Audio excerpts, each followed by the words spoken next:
Ең әуелі ішектің босауы неліктен болады? Қалай үлкен дәретке отырамыз, соны біліп алайық. Сіздің қолдауыңыз мен үшін өте маңызды. Осы постты көп адамдар көрсін десеңіз, лайктарыңызды, комментарийларыңызды аямаңыз.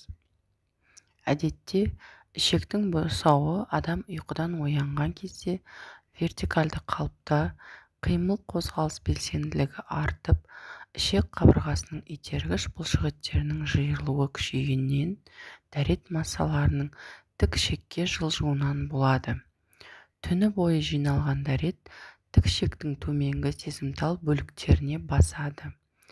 Дефекацияға шақырту деп атаймыз, яғни позывы.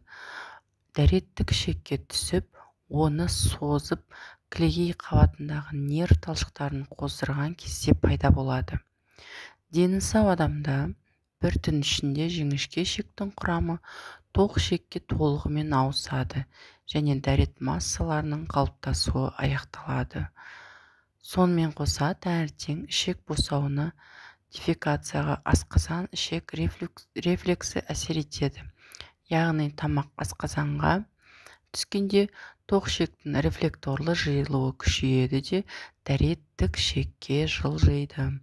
Жас өте қартая келе тік ішек рецепторларының сезімталдығы төмендейді. Дефекацияға, яғни шақырту, позыв пайда болу үшін одан да үлкенірек қысыммен әсер ету қажет болады.